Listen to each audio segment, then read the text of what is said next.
Hey friends, it's Kara in Texas, and I want to talk to you today about something super fun that I get excited about every spring, and that's gardening. It's time to start planting our spring garden so we have some awesome food for the summer. Now I want to show you my backyard. This is what my backyard looks like.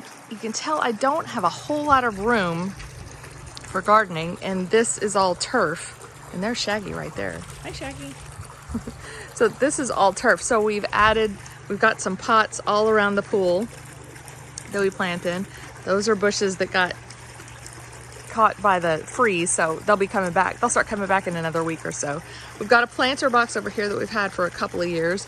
And this year we added these two planter boxes. We got them at Costco and they were $130, $140, something like that. But they're worth the investment because we'll get a few $100s worth of vegetables out of each of these planter boxes, especially with prices going up. You figure that it's well worth it to invest in some planters for your garden if you don't have the room like I don't.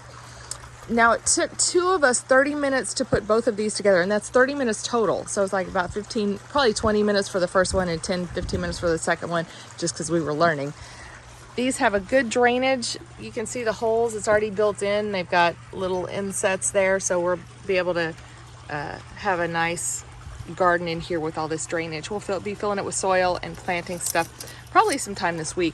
My son's on spring break, so I've asked him to help figure out what all we're going to plant. I think it should be a family thing because you want to plant stuff that everyone likes and everyone will get excited about the garden. Let me show you what's going on over here in this pot. This is where we had the cabbage planted last year. We planted it in the fall. It froze, but this is coming back. Look how healthy that is. And we just had a freeze. Well, it's been freezing. We've had freezing temperatures the last couple of days, and a week or two ago we had some more freeze, which is very unusual for Texas. We've had a lot of freezing days this year. Anyway, the leaves are really nice and healthy. You can tell they don't have any brown edges around them or anything. So I'm gonna let that keep growing. This one I was gonna pull, but you can see there's some green right there in the middle. So I may leave that just for another week or two and see what happens.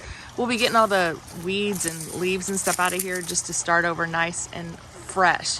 We'll also be planting some tomatoes. So we'll be planting some herbs in here. This is something I just pulled out. Shaggy. There we go. Anyway, we'll plant herbs in this whole box. We've got the chives coming back, so that's good. Well, I also just found some peppermint in here. We've got some peppermint coming back. These herbs are really hardy, so they grow well in Texas, and they don't need a lot of maintenance. You just keep them watered, and they just double and triple like crazy really quickly. So I'll probably only have to get one of most plants, like one basil plant. I'll get probably one rosemary plant because they just grow really fast and really well. So we'll have plenty of herbs to add to the dishes that we cook. So that's the tour of my backyard and my plants for my garden. We're probably also going to plant some radishes, lettuce. We'll have some tomatoes going, some zucchini, some cucumbers. All that stuff grows well in Texas. So let me know where you are and let me know what you're going to be planting in your garden. And if you've got any questions, let me know. I'm excited to hear from you and I'll be glad to help. I'll see you later. Bye-bye.